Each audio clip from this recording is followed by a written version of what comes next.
నమస్తే. ఎస్, మీరు చూస్తున్న వార్త చూస్తుంటే నిజంగానే ఫ్రీ బస్తో మహిళలు కోటీశ్వర్ల. నిజంగా ఈ ఇయర్కి ఇది పెద్ద కామెడీ న్యూస్ అనే చెప్పుకోవాలి. ఎక్కడో మన ముఖ్యమంత్రి చెప్పిండు, ఏమని చెప్పిండు, మహిళల కోసం పెద్దపీట వేస్తాము, మహిళల్ని కోటీశ్వర్లు చేస్తామని. కరెక్టే. ఇప్పుడు ఈ వార్త చాలా యాప్ట్ అయింది మహిళలు నిజంగానే. ఎందుకంటే ఈ ఫ్రీ బస్ జర్నీతో వీళ్ళకు మహిళలకు ఆమ్దాని పెరిగిందంట. ఎక్కడన్నా ఫ్రీ బస్ జర్నీ వల్ల మహిళలకు ఆమ్దాని పెరుగుతుందా అంటే, మీరు ప్రయాణాలు చేసిన వాళ్ళు ఉంటారు ఇందులో. ఇది మగవాళ్ళకి సంబంధించిన వార్త కూడా. ఎందుకంటే మీ భార్యలు, మీ అమ్మలు, మీ అక్కలు, మీ అత్తలు ఎవరో ఒకరు ఇంటి నుంచి అయితే ఫ్రీ జర్నీ చేస్తుంటారు కదా. ఎంతమందికి డబ్బులు ఎన్ని వేలు మిగులుంటాయి, ఆ ఎన్ని వేల రూపాయలు ఎక్కడెక్కడ వాళ్ళు పెట్టుబడులు పెట్టి ఎక్కడెక్కడ వాళ్ళు కోటేశ్వర్లు అయ్యారు అనేది ఒక్కసారి చూద్దాం. ఈ వార్తను చూస్తే నాకు పొద్దు నుంచి కూడా ఈ వార్తను చూస్తుంటే నవ్వొస్తుంది. ఇంత పెద్ద వార్త రాసిరు కదా, ఫ్రీ జర్నీతో మహిళల ఆమ్దాని పెరిగిందంట. అసలు ఎట్లా పెరుగుతుంది? ఇది బేసిక్ సెన్సు, లేదంటే బేసిక్ క్వశ్చన్. ఈ ఫ్రీ జర్నీ వలనట ఛార్జీల ఆదాతో నెలకు 3,000 నుంచి 5,000 మిగులట.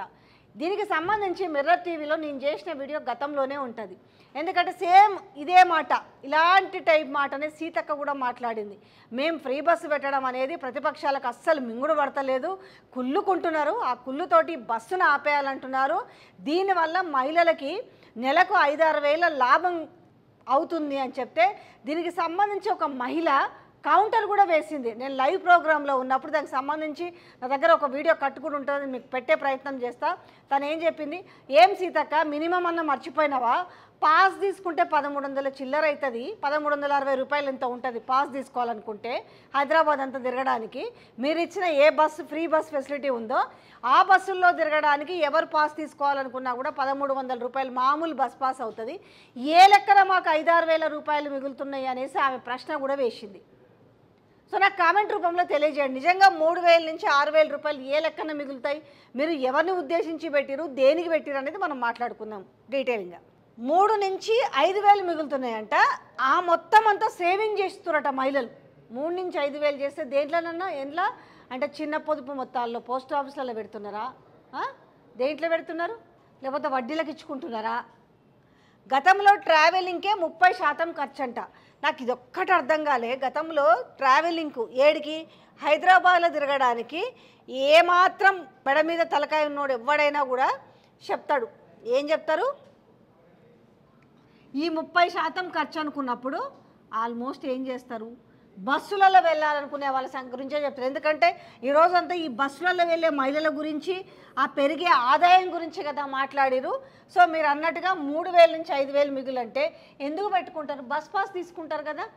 ఇప్పుడు రోజువారీ పాపం రోజువారీ కూలీ చేసుకున్న ఆడబిడ్డలు కావచ్చు, మహిళామణులు కావచ్చు, ఎవరైనా కూడా బస్సు ఎక్కరు, ఆడాడనే పోతారు. 10 మందిని కలిపేసి ఒక ఆటోలలో తీసుకొని పోతారు జనరల్గా, ఎవరైతే ఆ కూలీ పనుల కోసం మాట్లాడుకొని పోతారు కదా.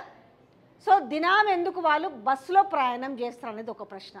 రెండోది, ఎవరు చేస్తారు, చిన్న చిన్న ఉద్యోగులు రోజువారీ ప్రయాణం చేస్తారు. ఒక 6,000 జీతము, 7,000 జీతం, 8,000, 10,000 లోపల మనం మాట్లాడుకుందాం. ఆ తర్వాత అంటే వాళ్ళ టికెట్ని బేరబుల్ చేయగలిగితే టికెట్ తీసుకుంటారు. హౌస్ కీపింగ్ పనులు చేసేవాళ్ళు, లేదంటే షాపులలో పనిచేసేవాళ్ళు, సేల్స్ గర్ల్స్, వీళ్ళందరూ కూడా ఒక 5 నుంచి 10,000 మధ్యలో జీతాలు ఉంటాయి. సో వాళ్ళందరూ ఏం చేస్తారు, రోజు వాళ్ళ ఇంటి నుంచి ఎంత డిస్టెన్స్ ఉంటుందో అంతవరకు అప్ అండ్ డౌన్ ఛార్జీలు రోజువారీ లెక్కన పెట్టుకోకుండా వాళ్ళు నెలవారీ బస్ పాస్ తీసుకుంటారు. నెలవారీ ఆర్డినరీ బస్ పాస్లు ఒక 1,360 రూపాయలు ఎంతో ఉంటుంది, అంతే కదా. 1,360 రూపాయలు. సో అయితే ఈ 1,360 రూపాయలకు గాను ఏం చెప్తారు, 3 నుంచి 5,000 మిగులంటే వాళ్ళు 1,360 రూపాయలు బస్ పాస్కు పెట్టుకుంటున్నారు. 1,360 రూపాయలు పెడితే బస్ పాస్ వస్తుంది.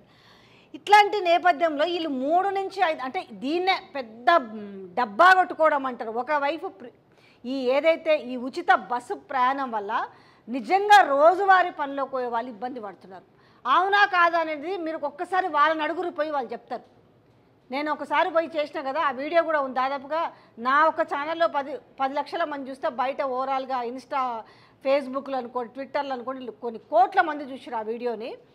ఎంత ఇబ్బంది పడుతుంది డ్రైవర్ కావచ్చు, ఒకవైపు టికెట్లు కొట్టే కండక్టర్ కావచ్చు, నిజంగా రోజువారీ పనులకు పోయే వాళ్ళకి ఇబ్బంది కలుగుతుంది. ఎందుకు అని అంటే ఫ్రీ బస్ వల్ల పనున్నా లేకపోయినా తిరిగే వాళ్ళ సంఖ్య. ఇక వర్కింగ్ ఉమెన్స్ సంఖ్యలోనూ వృద్ధి.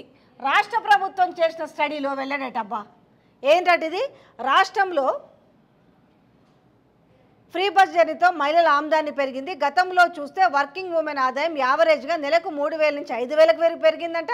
అదే టైంలో హైదరాబాద్ చుట్టుపక్కల ప్రాంతాల నుంచి సిటీలో పనిచేసేందుకు వచ్చే మహిళల సంఖ్య కూడా పెరిగినట్లు ప్రభుత్వం స్టడీలో తేలింది. మహిళల సాధికారతకు ఫ్రీ బస్ జర్నీ చాలా ఎఫెక్టివ్గా పనిచేస్తున్నట్టు తెలుస్తుంది. డిసెంబర్ 9వ తేదీ నుంచి రాష్ట్ర ప్రభుత్వం మహిళలకు ఫ్రీ బస్ జర్నీ సౌకర్యాన్ని కల్పించింది. అంటే దేనికి అంటే వాళ్ళకు ఒక ఉద్యోగం వస్తే అంటే ఒక ఫ్రీ బస్ ఇచ్చారు కానీ మీరేం మహిళలకు ఉద్యోగాలు లేకపోతే వాళ్ళకి ఇంకా ఉపాధి అవకాశాలు చూపించలేదు కదా. ఉపాధి అవకాశం చూపించి ఫ్రీ బస్ ఏమని ఇచ్చిరా అంటే ఫ్రీ బస్ ఉంది కదా అనేసి వాళ్ళు వెళ్ళి ఉపాధి చూసుకున్నారా? ఆ క్లారిటీ కూడా ఇచ్చే ఉంటే బాగుండేది. అంటే వార్తలకు కూడా వార్తా సారాంశము ప్రభుత్వం చేసిన ఒక ఏదైతే సర్వే వెల్లడి ఉందో దాన్ని ఎట్లా ఉంది, నవ్వులాటగా ఉందా, ఒక సీరియస్నెస్ ఉందా? మీరు అంటున్నారు చిన్న ఉద్యోగులు ఎప్పుడో మిగతా అన్నిటి కూడా ఒక రేషనింగ్ విధానం పెట్టారు, ఒక సీలింగ్ విధానం పెట్టారు మిగతా అన్ని స్కీమ్స్కి. ఒక ఫ్రీ బస్కు మాత్రం పెట్టలేదు. కానీ వాళ్ళకి 3 నుంచి 5,000 పెరిగినాయట. వాటిని వాళ్ళు సేవింగ్స్లో చేస్తున్నారు. ఏ సేవింగ్స్లో చేస్తున్నారో మరి అర్థం కావట్లేదు. మళ్ళీ చూడు ఎంత పెద్ద వార్త దీంట్లో 4వ పేజీలో. దీంతో తొలి 2 నెలల్లో వివిధ ప్రాంతాలకు ప్రయాణం చేసేందుకు మహిళలు ఆసక్తి చూపించారు. ఫలితంగా బస్సులో ఆసక్తి మీన్స్ అంటే ఫ్రీగా వస్తుంది కదా, గుళ్ళకు పోయిరు, గోపురాలకు పోయిరు, ఫ్రీ బస్సు.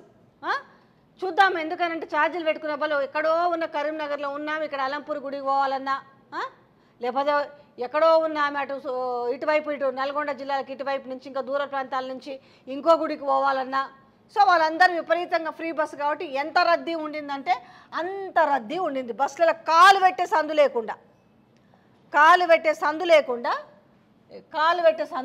ఇరుక్కొని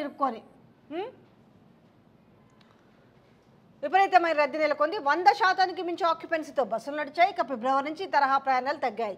రోజువారీగా పనుల కోసం వివిధ ప్రాంతాలకు వెళ్ళే మళ్ళీ ఇక్కడ సవరించుకున్న చూసినావా. ఇక అంతకుముందేమో ఎట్లా పడితే అట్లా జనాలు పోయారు ఇక్కడ ఈ లైన్లో. ఇక ఫిబ్రవరి నుంచి ఈ తరహా ప్రయాణాలు తగ్గాయి. ఇక రోజువారీగా పనుల కోసం వివిధ ప్రాంతాలకు వెళ్ళే మహిళలు మాత్రం రెగ్యులర్గా ఫ్రీ బస్ సౌకర్యాన్ని వినియోగించుకుంటున్నారు. ఫిబ్రవరి మార్చి నెలలో అన్ని ప్రాంతాల నుంచి ఫ్రీ బస్ జర్నీ చేస్తున్న వర్కింగ్ ఉమెన్స్ నుంచి తీసుకున్న ఫీడ్బ్యాక్ ఆధారంగా వారి ఆదాయం పెరిగినట్లు రాష్ట్ర ప్రభుత్వం స్టడీలో వెల్లడైంది. రానున్న రోజుల్లో ఇది మరింత పెరిగే ఛాన్స్ ఉందని అధికారులు చెప్తున్నారు. ఇక ఇతర ఖర్చులు మిగిలినాయట. ఈ వార్త రాసుకోవడానికి ఎంత పాజిటివ్నెస్ మనం క్రియేట్ చేసుకోవాలో అంత పాజిటివ్నెస్ అంటే నెగిటివ్ ఏం చూపించకుండా పాజిటివ్నెస్ ఎంత చూపించాలనేది. ఉచిత బస్సు ప్రయాణంతో కేవలం టికెట్ డబ్బులే కాకుండా మహిళలకు ఇతర ఖర్చులు కూడా మిగిలినట్టు ప్రభుత్వ స్టడీలో వెల్లడైందట. కొంతమంది వర్కింగ్ ఉమెన్స్ రోజు ప్రయాణం బదులు పట్టణ ప్రాంతాల్లో ఇండ్లు కిరాయి తీసుకొని వర్క్ చేసేవాళ్ళు. ఇంటి కిరాయి కోసం అంటే 5,000 నుంచి 8,000 వరకు చెల్లించాల్సిన పరిస్థితి ఉంటున్న ఇంటి దగ్గర నుంచి పనిచేసే ప్రాంతానికి వెళ్ళాలంటే బస్సు ప్రైవేట్ వెహికల్స్లో వెళ్ళినా ఖర్చు అయ్యేది. ఇప్పుడు ఫ్రీ బస్ జర్నీతో 100 కిలోమీటర్ల పరిధిలో గ్రామీణ ప్రాంతాల నుంచి పట్టణాలకు రోజువారీగా మహిళలు అప్ అండ్ డౌన్ చేస్తున్నారట. ఏది వర్క్ కోసము ఊర్ల నుంచి. అంతకుముందేమో ఎందుకు ఛార్జీలు ఎక్కువైతాయి అని చెప్పేసి వాళ్ళు ఖచ్చితంగా వాళ్ళ ఆఫీసులు ఎక్కడ ఉంటే అక్కడంటే అద్దెలకు తీసుకొని ఉండేవాళ్ళట. ఈ ఫ్రీ బస్ వల్ల ఎక్కడైతే వాళ్ళ సొంత ఇంట్లో ఉన్నారో అక్కడి నుంచే జర్నీ చేస్తున్నారట. ఇక డిసెంబర్ 9 కంటే ముందు కేవలం బస్ ఛార్జీల రోజుకు యావరేజ్గా 50 నుంచి 120 వరకు ఖర్చు చేసేవారు. ఇంకా ఎక్కువ దూరం ప్రయాణం చేసేవాళ్ళు ఎక్స్ప్రెస్ బస్సులో వెళ్ళే వారికి మరింత ఎక్కువ టికెట్ అయ్యేదట. సో ఇప్పుడు ఏంటంటే ఓవరాల్గా ఇంత యావరేజ్గా 1,500 ఇప్పుడు చూడు బస్ పాసులు ఛార్జీలకు మహిళలకు ఒక్కొక్కరు యావరేజ్గా 1,500 వరకు ఖర్చు చేసేవారు. ఓవరాల్గా చూస్తే రాష్ట్రంలో వీళ్ళే ఇచ్చారు కదా 1,500 రూపాయల వరకు. నేను ఎంత చెప్పినా 13 ఆర్డినరీ బస్ పాస్ ఎంతో 1,360 అన్నారు. సో ఎక్కడి నుంచి సిటీలో ఫ్రీ జర్నీతో మహిళల సేవింగ్స్ కూడా ఆ మొత్తానికి కుటుంబ అవసరాలకు పిల్లల స్టడీస్కు వినియోగిస్తున్నట్టు మహిళలు వర్కింగ్ ఉమెన్ సంఖ్య పెరిగింది. సో ఈ అంశం చూసుకుంటే ఏంటి ఓవరాల్గా ఉచిత బస్సు ప్రయాణం ప్రారంభమైనప్పటి నుంచి ఇప్పటి వరకు దాదాపుగా 1,200 కోట్ల విలువైన టికెట్లు మహిళలకు ఫ్రీగా ఇచ్చారు. ఇందులో శుభకార్యాలకు, ఇతర కార్యక్రమాలు, పండుగలకు, సెలవులకు ఇంటికి వెళ్ళి వచ్చిన వారికి సంబంధించి 40% ఉండగా మిగిలిన 60% వర్కింగ్ ఉమెన్స్ సంబంధించినవి ఉన్నట్లు అధికారులు చెప్తున్నట. స్కీమ్ ప్రారంభమైనప్పుడు సగటున రోజుకు 14 లక్షల మంది మహిళలు ఆర్టీసీ బస్సులో ఉచితంగా ప్రయాణించారు. ఇప్పుడు సగటున రోజుకు 29.67 లక్షల మంది మహిళలు బస్సులో ప్రయాణిస్తున్నారు. సగటున డిసెంబర్లో 26 ఇంచుమించు 27 లక్షలు, జనవరిలో 28 లక్షలు, ఫిబ్రవరిలో 30 లక్షలు, మార్చిలో 31 లక్షల పైచిలకు మంది మహిళలు ఫ్రీ జర్నీ చేసిరాడు.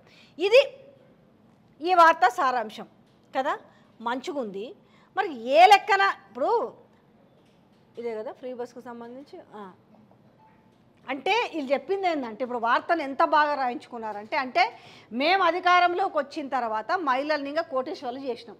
ఈ ఫ్రీ బస్సు వల్ల వీలేస్తున్న లెక్కల ప్రకారమే 3 నుంచి 5,000 రూపాయలు మిగులుతున్నాయంట. మరి ఈ ఫ్రీ జర్నీ చేసే వాళ్ళు ఒకసారి నాకు ఎవరైనా కమెంట్ రూపంలో తెలియజేయండి. ఎందుకంటే నిజంగా ఈ వార్తా సారాంశం ఇంత ఉందా? ఇప్పుడు నిజంగా ఎవరికైతే ఏ లబ్ధిదారులకు అవసరమో మీరు అన్నట్టుగా దానికి ఒకటి పెడతారు కదా, కొన్ని స్లిప్పులు జారీ చేయడము, లేదంటే వాళ్ళకే ఫ్రీ బస్ పాస్ ఇవ్వడం వల్ల ఏమవుతుందనంటే గవర్నమెంట్ ఆదాయానికి గంటి పడకుండా ఉంటుంది. గవర్నమెంట్ ఆదాయం అంటే ఎవరిదే కదా, ప్రజలదే కదా. నెలకు వచ్చేసి 370 కోట్లు అవసరం. ఈ ఫ్రీ బస్ జర్నీకి ఆర్టీసీకి చెల్లించాల్సిన డబ్బులు ఎంత అంటే ఆల్మోస్ట్ 250 నుంచి 370 కోట్ల వరకు అవసరం పడుతుంటుంది. కానీ అందులో అందరికీ మీరు ఫ్రీ బస్ అని అన్నారు కదా, అందులో విద్యార్థులకి, దాని తర్వాత చిరుద్యోగులకి, వాళ్ళని గుర్తించి కనుక వాళ్ళకి bus pass, free bus pass ఇవ్వగలిగితే ఆర్టీసీ భారం అనేది ప్రభుత్వం మీద పడకుండా ఉంటుంది. ఇప్పుడు కింద మీద పడ, ఎందుకంటే మిగతా స్కీమ్స్ ఏమి ఇవ్వలేదు కదా, ఇప్పుడు ఫ్రీ బస్ ఇచ్చినాం కాబట్టి ఈ ఫ్రీ బస్కు సంబంధించి చాలా ఇప్పుడు బాజా భజంత్రులు కొట్టుకోవాలి. మిగతా అంతకు పెద్ద వార్త ఏముంది చెప్పండి. ఇక ఇప్పుడు పోనీ ఫ్రీ బస్ అదే మహిళలకు ఈ ఒక్క ఏం చెప్తున్నాడు నెలకు అంటే ఉద్దేశం ఏంది, మేము మహిళలకు ఇచ్చే, ఇప్పుడు మహిళలకు ఇచ్చింది ఉంది కదా, మహిళలకు ఎంత 2,500 ఇవి ఇచ్చుంటే అర్హులకు కనీసం ఈ మహిళలకు ఇచ్చే 2,500 ఇచ్చుంటే వీళ్ళు ఎక్కడో ఒకటి సేవ్ చేసుకునే వాళ్ళు కదా. అది కాకుండా ఇప్పుడు ఈ ఫ్రీ బస్సు వల్ల ఏం చెప్తున్నాడు, ఇది ఎందుకులే, ఇది ఇవ్వకపోయినా నష్టం ఏముంది, ఇప్పుడు ఈ 3 నుంచి ఈ 5,000 రూపాయలు, ఈ 5,000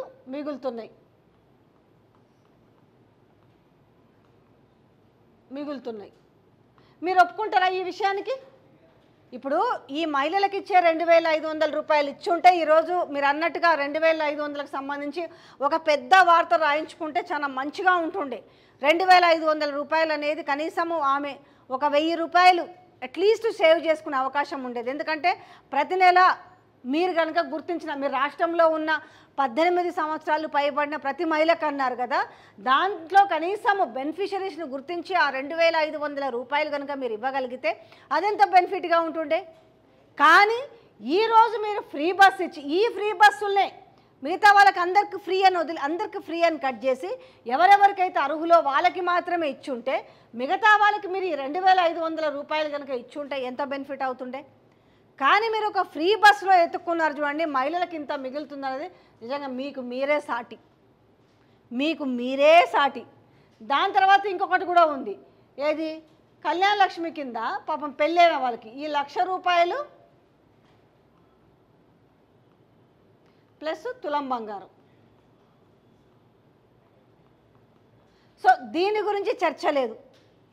ఈ పెళ్లి చేసుకునే వాళ్ళకి ఈ 1,00,000 రూపాయలు ప్లస్ ఈ తులం బంగారం ఇచ్చుంటే వాళ్ళు ఎంత సంతోషపడుతుండ్రి. ఇలా మీరు ఇంత భయపడాల్సిన పనే లేకుంటుండే కదా. మిమ్మల్ని ఎవడో కూలుస్తానుడు దానికి మీరేదో సమాధానం చెప్పుడు దీనంటే కూడా మీకు ప్రజల నుంచే బోలెడంత మద్దతు ఉంటుండే కదా. ఇవి ఏవే చేయకుండా ఈ ఫ్రీ బస్ అనేది వద్దురా నాయనా అని మహిళలే గోసపడుతున్నారు. ఏముంది దానివల్ల వచ్చే ఉపయోగం, జీరో అని మహిళలే చెప్పారు. ఇటు పురుషులు కాదు, మహిళలే చెప్పారు. అట్లాంటిది ఇప్పుడు మీరు ఈ ఫ్రీ బస్సు గురించి హోల్సేల్గా మీరు ఆమ్దాన్ని మిగులుతుందని చెప్తుంటే మాత్రం దీనికి మించిన కామెడీ ఇంకొకటి లేదు. ఇది మీరు ఇచ్చి చెప్పుంటే ఎంత బాగుంటుండే లెక్కలు. ఈ 2,500 మహిళలకు ఇచ్చుంటే ఇప్పుడు పెళ్ళిళ్ళ సీజన్ వస్తుంది, ఈ 1,00,000 రూపాయలు తులం బంగారం ఇచ్చి చెప్పి ఇలా రాయించుకుంటే వార్తలు ఎంత మంచి. వాటి మీద ఒకసారి సర్వే చేయండి రాష్ట్ర ప్రభుత్వం, మహిళలు ఏమంటారు దీని గురించి. దాని తర్వాత ఈ చదువుకునే పిల్లలకి ఏం చేశారు మీరు, స్కూటీలు ఇస్తామన్నారు. స్కూటీలు ఈ స్కూటీలు ఇస్తే ఏమవుతుండే, బస్సు ఫెసిలిటీలు అందరూ కూడా కాలేజీలకు ఏం చక్కగా పోయేటోళ్ళు కదా, బస్సు కాలేజీలకు పోయేటోళ్ళు కదా. ఇప్పుడు ఇట్లాంటి పిల్లలకేమో ఫ్రీ బస్ పాస్ ఇచ్చి, సో వీళ్ళకి ఫ్రీ బస్ పాస్ ఇచ్చి ఇట్లాంటి వాళ్ళకి అందరికి కూడా స్కూటీలు ఇచ్చి ఉంటే ఈ ఫ్రీ బస్ ఇవ్వాల్సిన అవసరం ఉండదు కదా. ఎవరికైతే అర్హులో వాళ్ళకి బస్ పాస్లో లేకపోతే వాళ్ళకి కనుక ఏదైనా స్లిప్స్ జారీ చేస్తే వాళ్ళు ఈ 10,000 జీతం లోపలటోళ్ళు లేదంటే డైలీ వర్కర్లు ఎవరైనా ఉంటే వాళ్ళకు బెనిఫిట్ అవుతుంది.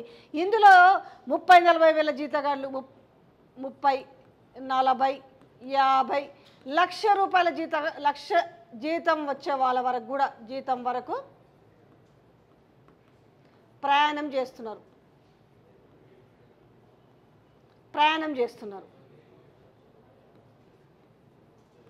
కదా. అట్లాంటి వాళ్ళకి ఎందుకు ఫ్రీ? ఒక 20,000 జీతం వచ్చేటోళ్ళు టికెట్ పెట్టుకోలేరా? 30,000, 40,000, 50,000, లక్ష. ఇప్పుడు మీకు అక్కడ ఎల్బీ నగర్ నుంచి, వనస్థలీపురం నుంచి, హయత్ నగర్ నుంచి మొదలు పెట్టుకుంటే పరిసర యాదగిరిగుట్ట నుంచి కూడా గవర్నమెంట్ ఉద్యోగులు, సెక్రటేరియట్లో చేసేవాళ్ళు, గురుకుల పాఠశాల ఇట్లాంటి వాళ్ళందరూ కూడా ఉచిత ప్రయాణం చేస్తున్నారు. వాళ్ళందరూ కూడా మంచి మంచి జీతాలు ఉన్నాయి కదా. వాళ్ళకి మీరన్న ప్రకారం ఈ 3 నుంచి 5,000 మేలు చేయాల్సినంత అవసరం ఏముంది? నిజంగా మీకు మహిళల పైన నిజంగా ప్రేమ, అభిమానం, చిత్తశుద్ధి ఉంటే వాళ్ళెవరో గుర్తించి వాళ్ళకు ఫ్రీ ఇవ్వండి. మిగతా వాళ్ళకు మీరు ప్రకటించారు కదా, మహిళలకు 2,500 రూపాయలు అవిస్తే కదా మంచిది. లేకుండా ఏమీ లేకుండా గింత పెద్ద వార్తలు రాపించుకోవాల్సినంత అవసరం ఏముండే? మీరు సర్వే దేని మీద చేయాలా? అసలు మహిళలకు మనం ఇంత పెద్దగా రాశారు ఫ్రీ జర్నీతో మహిళల ఆమ్దాని పెరిగిందని. అది కాదు, మీరు వాళ్ళకి ఏమైనా ఉపాధి కల్పించిరా? సెల్ఫ్ హెల్ప్ గ్రూపులు పెట్టి ఏమైనా కల్పించిరా? దానివల్ల కొన్ని పలానా చోట్ల ఎల్బీ నగర్లో ఉన్న వాళ్ళకి ఎక్కడెక్కడో లకడీ కాపులో కల్పించారు, వాళ్ళు ఫ్రీగా జర్నీ చేస్తున్నారు అన్నట్ట కాదు కదా. సో మరి ఏ రకంగా ఎట్లా ఆమ్దాని పెరిగిందో అనేది వాళ్ళే ఒకసారి అర్థం చేసుకోవాలి. ఇట్లాంటి కామెడీ ప్రోగ్రాంలు పెట్టకుంటే మంచిగా ఉంటుందని జనాలు అనుకుంటున్నారు.